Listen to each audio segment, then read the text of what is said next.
وہ دو باتیں کہ جس کو ذریعے تم اپنے رب کو راضی کرو، فشہادت اللہ الہ الا اللہ وتستغفرونہ، یعنی کلمے کا ورد زیادہ کرنا، تحلیل زیادہ پڑھنا اور استغفار زیادہ پڑھنا، یہ دو عمل اس مہینے میں خاص طور پر زیادہ کرنے کی ضرورت ہے، چونکہ اللہ کے پیارے حبیب صلی اللہ علیہ وسلم نے ارشاد فرمایا، لہذا اس بات کی اہمیت دل میں اچھی طرح بٹھانی چاہیے۔ تو لا الہ الا اللہ کی بھی کثرت کریں، کم از کم چند سو مرتبہ دن میں پڑھ لیا کریں، اور ہمت والے تو 1000 دفعہ 2000، جیسے آگ کسی چیز کو جلا کے ختم کر دیتی ہے، یہ مہینہ بھی مومن کے گناہوں کے نام و نشان کو مٹا دیتا ہے۔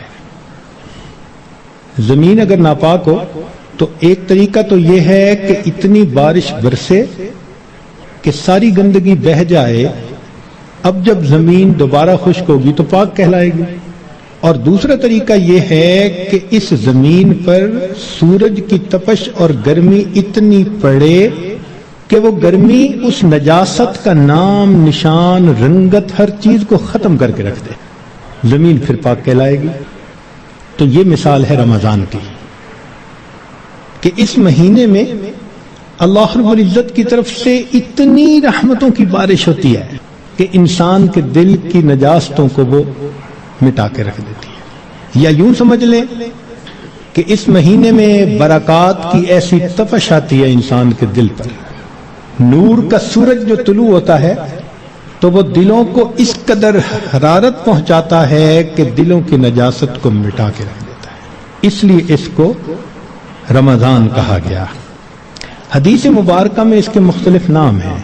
عربوں میں عظمت والی چیز کے کئی نام ہوتے تھے، اللہ رب العزت کے 99 نام، وَلِلَّهِ الْأَسْمَاءُ الْحُسْنَى، تو رمضان کے بھی کئی نام، چنانچہ حدیث مبارکہ میں اس کو شہر مبارکن، اس لیے ہم رمضان مبارک بھی کہہ دیتے ہیں، شہر عظیم، عظمت والا مہینہ، شہر الصبر، صبر کا مہینہ، شہر المواسات، غمخاری کا مہینہ۔ چنانچہ علماء نے لکھا ہے کہ رمضان سید الشہور، یہ مہینوں کا سردار ہے، فیہ بدأ نزول القرآن، اس میں ہی قرآن مجید نازل ہوا۔ اس کی 27 تاریخ کو، رمضان کی 27 تاریخ کو لوح محفوظ پر آسمان دنیا پر نازل کر دیا گیا، پھر وہاں سے 23 سال کے عرصہ میں آہستہ آہستہ آیات کو نبی علیہ السلام پر اتارا گیا۔ تفسیر طبری میں قتادہ رضی اللہ تعالی عنہ کی روایت ہے، فرماتے ہیں ان اللہ اصطفى صفایا من خلقہ، اصطفى من الملائکۃ رسلا ومن الناس واصطفى من الکلام ذکرہ، اللہ تعالیٰ نے انسانوں میں فرشتوں میں بعض کو چن لیا ہے، ان کو فضیلت بخش دی ہے، کلام میں اللہ نے اپنے ذکر کو، اپنی یاد کو پسند فرما لیا، واصطفى من الارض مساجدا، اور زمین کے ٹکڑوں میں سے جو مساجد جہاں بنی ہیں ان مساجد کو اللہ نے چن لیا، واصطفى من الشہور رمضان، اور مہینوں میں سے اللہ نے رمضان کو چن لیا، واصطفى من الایام یوم الجمعہ، دنوں میں اللہ تعالیٰ نے جمعہ کے دن کو چن لیا، واصطفى من اللیالی لیلۃ القدر، اور راتوں میں اللہ تعالیٰ نے لیلۃ القدر کو چن لیا، فعظموا ما عظم اللہ، تم بھی تعظیم کرو اس کی جس کی اللہ نے تعظیم فرمائی، جس کو اللہ نے عظمت بخشی تم بھی اس کی تعظیم کرو۔ چنانچہ تفسیر در منصور میں علامہ سیوطی رحمۃ اللہ علیہ فرماتے ہیں، کعب رضی اللہ تعالیٰ عنہ سے روایت کہ ان اللہ اختار ساعات اللیل والنہار فجعل منہن صلاۃ المکتوبہ، اللہ تعالیٰ نے دن رات میں سے کچھ اوقات کو پسند کیا، ان میں 5 نمازوں کو فرض فرما دیا، واختار الایام فجعل منہن الجمعہ، دنوں کو چنا تو ان میں سے جمعہ کو پسند فرما لیا، واختار الشہور فجعل منہن شہر رمضان، واختار اللیالی فجعل منہن لیلۃ القدر۔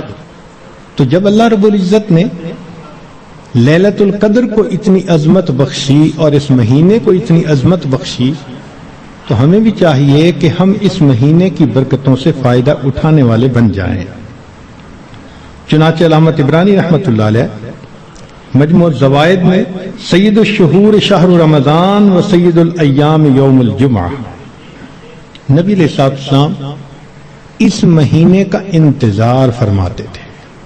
اس مہینے کی فضیلت کے لیے یہ کتنا عجیب پوائنٹ ہے کہ اللہ رب العزت کے پیارے حبیب صلی اللہ علیہ وسلم اس مہینے کا انتظار فرماتے، دعا فرماتے تھے، اللہم بارک لنا فی رجب و شعبان و بلغنا رمضان، اے اللہ ہمیں رجب اور شعبان میں برکت عطا فرما اور بخیریت ہمیں رمضان تک پہنچا۔ انسان وش کرتا ہے نا تو کسی بہت بڑی نعمت کے لیے وش کرتا ہے۔ اللہ کے حبیب صلی اللہ علیہ وسلم 2 مہینے پہلے سے دعا مانگتے تھے۔ جب بڑے کسی چیز کو بڑا کہیں تو واقعی بڑی ہوتی ہے۔ اللہ کے پیارے حبیب صلی اللہ علیہ وسلم نے اس مہینوں کو شہر عظیم کہا، بڑا مہینہ۔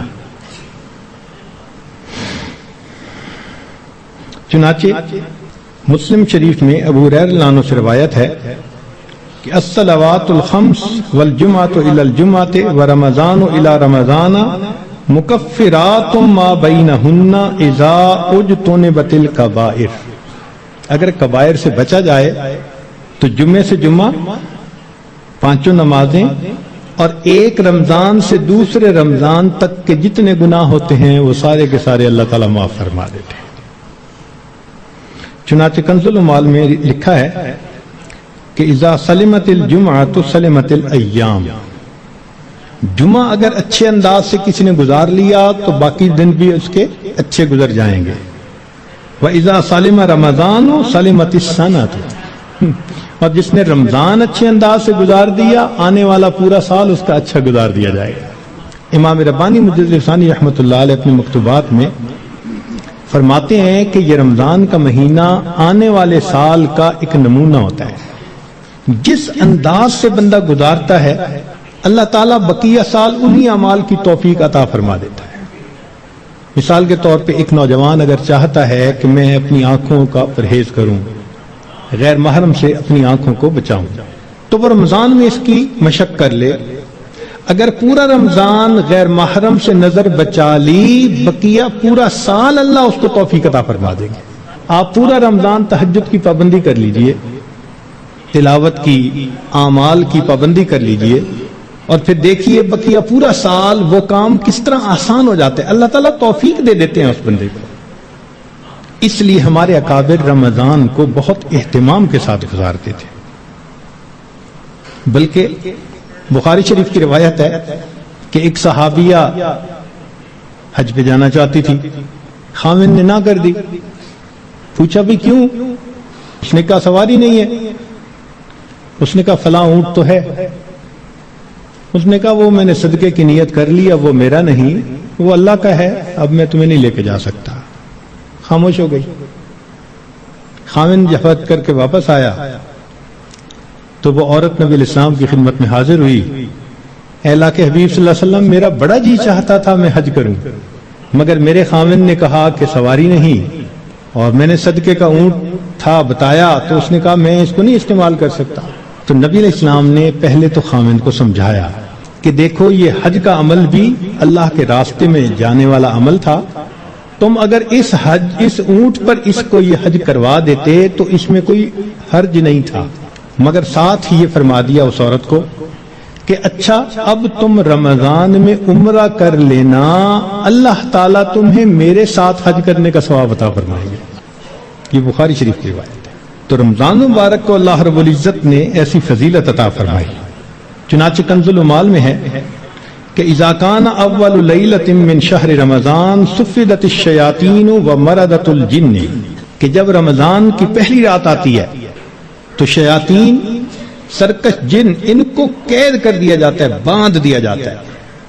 خبردار، میرے پیارے حبیب صلی اللہ علیہ وسلم کے امتیوں کے روزوں کو تم خراب نہ کر سکو، تو شیاطین کو باندھ دیا جاتا ہے۔ وغلقت ابواب النار فلم یفتح منها باب، جہنم کے سارے دروازے بند کر دیے جاتے ہیں، پورا رمضان بند رہتے ہیں۔ وفتحت ابواب الجنت فلم یغلق منها باب، اور جنت کے سارے دروازے کھول دیے جاتے ہیں اور ان دروازوں کو پورا مہینہ بند نہیں کیا جاتا۔ سبحان اللہ۔ اللہ رب العزت اس مہینے میں جنت کی سیل لگاتے ہیں۔ وَيُنَادِي مُنَادٍ كُلَّ لَيْلَةٍ، اور ایک ندا دینے والا فرشتہ ہر رات یہ ندا دیتا ہے، یا باغی الخیر اقبل، اے نیکی کے متلاشی آگے بڑھ۔ ابتغاء سے ہے یہ لفظ، باغی الخیر۔ وَيَا بَاغِيَ الشَّرِّ اقصر، اے برائی کے تلاش کرنے والے تھم جا، رک جا۔ وَلِلَّهِ عُتَقَاءً مِّنَ النَّارِ وَذَلِكَ كُلَّ لَيْلَةٍ، ہر رات میں اللہ تعالیٰ جہنم سے جہنمیوں کو بری فرما دیتے ہیں۔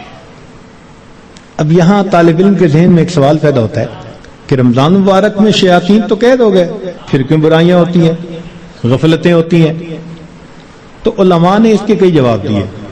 ایک جواب تو انہوں نے دیا، بھئی بڑے شیاطین تو قید ہو گئے، اب چھوٹے شتونگڑے بھی تو ہیں، اور ہم اتنے غافل کہ شتونگڑے ہی کام دکھا جاتے ہیں۔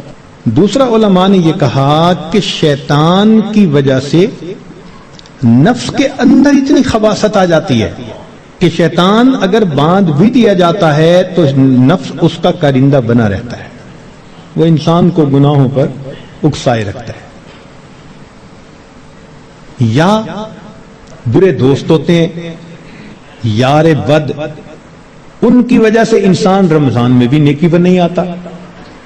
مگر اس کی خوبصورت مثال یہی ہے کہ جیسے لوہے کو بھٹی میں گرم کریں نا تو سرخ ہو جاتا ہے، پھر اس کے بعد اس کو بھٹی سے نکال لیں تو وہ 1 منٹ میں ٹھنڈا نہیں ہوتا، وہ گھنٹہ 2 گھنٹے گرم رہتا ہے۔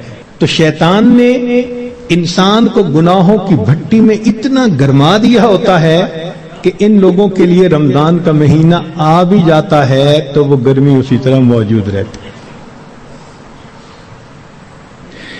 نبی علیہ السلام نے ارشاد فرمایا، من وافق موتہ عند القضاء رمضان دخل الجنہ، جس بندے کو رمضان المبارک کے اندر موت آ گئی اللہ تعالیٰ اس کو جنت کے اندر داخل فرما دیتے ہیں۔ سیدہ عائشہ صدیقہ رضی اللہ تعالیٰ عنہ فرماتی ہیں کہ کان رسول اللہ صلی اللہ علیہ وسلم یجتہد فی رمضان ما لا یجتہد فی غیرہ، مسلم شریف کی روایت کہ رمضان المبارک میں نبی علیہ السلام عبادات میں اتنی محنت فرماتے تھے، مشقت اٹھاتے تھے کہ رمضان کے علاوہ کسی اور مہینے میں اس قدر محنت نہیں فرماتے تھے۔ اس سے معلوم ہوا کہ خاص اہتمام فرماتے تھے اس مہینے۔ ایک اور روایت ہے بہقی کی، سیدہ صدیقہ لانا فرماتی ہیں کہ کان رسول اللہ صلی اللہ علیہ وسلم اذا دخل رمضان، کہ جب رمضان کا مہینہ آتا تھا، شد میں ازارہ ہو، نبی علیہ السلام اپنی تہبند کو کس کے باندھ لیتے تھے، ثم لم یأت فراشہ حتی ینسلخ، پھر پورا مہینہ گزرنے تک اپنے بستر پر واپس نہیں آیا کرتے تھے۔ اللہ اکبر کبیرہ، اس لیے کہ وہ رمضان کی برکات سے واقف تھے، جانتے تھے۔ بہقی کی شریف کی ایک اور روایت ہے، کان اذا دخل رمضان تغیر لونہ، کہ جب رمضان کا مہینہ آتا تھا نبی علیہ السلام کا چہرے کا رنگ بدل جاتا تھا۔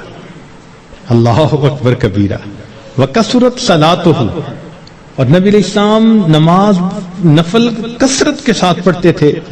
وابتہل فی الدعاء واشفق لونہ، اور اپنی دعا میں اتنے اللہ کے سامنے عاجزی کرتے تھے کہ آپ صلی اللہ علیہ وسلم کا چہرہ انور سرخ ہو جایا کرتا تھا۔ اللہ اکبر۔ چنانچہ ایک حدیث مبارکہ میں ہے، سلمان فارسی رضی اللہ عنہ اس کی روایت فرماتے ہیں کہ خطبنا رسول اللہ صلی اللہ علیہ وسلم فی آخر یوم من شعبان فقال، نبی علیہ السلام نے فرمایا، یا ایھا الناس قد اضلکم شہر عظیم مبارک، اے لوگو تمہارے اوپر ایک بڑا مہینہ برکت والا آ گیا ہے، شہر فیہ لیلۃ خیر من الف شہر، ایسا مہینہ کہ جس میں ایک رات ہے جو 1000 مہینوں کی عبادت سے بھی زیادہ افضل ہے۔ شہر جعل اللہ صیامہ فریضہ، ایک ایسا مہینہ جس کے روزے کو اللہ رب العزت نے فرض فرمایا، وقیام لیلہ تطوعا، اور رات کے قیام کو اللہ نے اپنے قرب کا ذریعہ بنایا۔ من تقرب فیہ بخصلۃ من الخیر کان کمن ادى فریضۃ فیما سوا، جس نے رمضان میں نفل عمل کیا ایسے اجر ملے گا جیسے رمضان کے علاوہ اس نے کسی فرض کے اوپر عمل کیا تھا۔ ومن ادى فریضۃ فیہ کان کمن ادى 70 فریضۃ فیما سوا، جس نے ایک فرض پر عمل کیا اس کو 70 فرض جو غیر رمضان میں ہوتے ہیں اس کے برابر اجر عطا کیے جاتے ہیں۔ یہاں سے معلوم ہوا کہ اللہ رب العزت رمضان مبارک میں انسان کے اعمال کا ریٹ 70 گنا بڑھا دیتے ہیں، ملٹیپلائی، سبحان اللہ۔ ایک ایک عمل کو دنیا ریٹ انکریز کرتی ہے تو 10% اور 20%، 10واں حصہ 20واں حصہ، اللہ تعالیٰ ریٹ بڑھاتے ہیں تو کیا 70 گنا، 70 سے ضرب دے دی، اس لیے کہ وہ شہنشاہ حقیقی ہے، وہ اپنے بندوں کو اتنا اجر دینا چاہتا ہے کہ ان کے گناہوں کی ظلمتیں ختم ہو جائیں۔ تو ایسے وقت میں ہمیں بھی چاہیے کہ ہم اپنے اعمال اللہ رب العزت کے حضور پیش کریں۔ چنانچہ نبی علیہ السلام نے ارشاد فرمایا، هو شہر الصبر والصبر ثوابہ الجنہ، یہ صبر کا مہینہ ہے اور صبر کا بدلہ جنت ہے۔ وہ شہر المواسات، غمخاری کا مہینہ، سبحان اللہ۔ چنانچہ اسی حدیث میں آگے نبی السلام نے ارشاد فرمایا کہ اولہ رحمت، اس مہینے کے پہلے 10 دن رحمت، وَأَوْسَطُهُ مَغْفِرَةٌ، درمیان کے 10 دن مغفرت کے، وَآخِرُهُ عِتْقٌ مِّنَ النَّارِ، اور آخری 10 دن آگ سے آزادی کے۔ وہ کیسے؟ علماء نے اس کی بہترین تفسیر یوں کی کہ کچھ وہ لوگ ہوتے ہیں کہ جو پہلے سے ہی نیکوکاری کی زندگی گزارنے والے ہوتے ہیں، گناہوں سے بچتے ہیں، تقوی طہارت کی زندگی گزارتے ہیں، تو ان کے لیے تو رمضان رحمت کی خوشخبری بن کے آتا ہے، تو پہلے 10 دن میں ہی ان کے درجے بلند ہو جاتے ہیں۔ اور کچھ ایسے بھی ہوتے ہیں کبھی نیکی کر لی کبھی خطا کر بیٹھے، تو ایسے لوگ جب رمضان کے پہلے 10 دن گزار لیتے ہیں تو اس میں ان کے جو گناہوں کی ظلمت ہوتی ہے اس کو اللہ تعالیٰ ختم کر دیتے ہیں۔ چنانچہ اوسطہ مغفرتن، ان کے لیے درمیانی 10 دن مغفرت کا پیغام بن جاتے ہیں۔ اور کچھ بہت زیادہ غفلت میں رہنے والے، اگر 10 دن سے ان کا کام نہیں بنا تو 20 دن سے ان کا کام بن جاتا ہے۔ چنانچہ جب 20 دن کی برکتیں ان کے دل کو دھو دیتی ہیں تو آخرہ عتق من النار، آخری عشرہ ان کے لیے بھی آگ سے آزادی کا عشرہ بن جاتا ہے۔ معلوم ہوا کہ اس مہینے میں تھوڑا غافل ہو یا زیادہ غافل، ہر بندے کی مغفرت کا اللہ تعالیٰ انتظام فرماتے ہیں۔ ہاں، بندے کو خود کوشش کرنی چاہیے۔ اگر کوئی آدمی خود ہی بے توجہ بن کر زندگی گزارے اور رمضان کا احترام ہی نہ کرے تو وہ تو پھر اپنا قصور ہے نا، ورنہ یہ اس کو احساس ہو گیا کہ مجھے رمضان مبارک کے اس مہینے میں اللہ کا قرب حاصل کرنا ہے، اس مہینے کی برکتیں اتنی ہیں کہ ایک لمحے کی برکت انسان کو ولی بنانے کے لیے کافی ہے۔ امام ربانی مجدد ثانی رحمۃ اللہ فرماتے ہیں مکتوبات میں کہ اے کاش پورے سال کی برکتوں کو رمضان المبارک کی برکتوں کے ساتھ وہ نسبت ہوتی جو ایک دریا کو سمندر کے ساتھ ہوتی ہے، مگر وہ بھی نہیں ہے۔ اس مہینے کی برکتیں اتنی زیادہ ہیں، اللہ اکبر کبیرہ۔ چنانچہ نبی علیہ السلام نے ارشاد فرمایا کہ وَاسْتَكْثِرُوا فِيهِ مِنْ 4 خصال، 4 اعمال اس مہینے میں زیادہ کرو۔ خصلتین تردون بہما ربکم وخصلتین لا غنا بکم عنہما، 2 عمل تو ایسے ہیں کہ جن سے تم اپنے رب کو راضی کرو، اور 2 عمل ایسے ہیں کہ تمہیں اس کے سوا چارہ ہی نہیں، مجبوری ہے تمہاری۔ اللتان تردون بہما ربکم، وہ 2 باتیں کہ جس ذریعے تم اپنے رب کو راضی کرو، فشہادت اللہ الہ الا اللہ وتستغفرونہ، یعنی کلمے کا ورد زیادہ کرنا، تحلیل زیادہ پڑھنا اور استغفار زیادہ پڑھنا۔ یہ 2 عمل اس مہینے میں خاص طور پر زیادہ کرنے کی ضرورت ہے، چونکہ اللہ کے پیارے حبیب صلی اللہ علیہ وسلم نے ارشاد فرمایا، لہذا اس بات کی اہمیت دل میں اچھی طرح بٹھانی چاہیے۔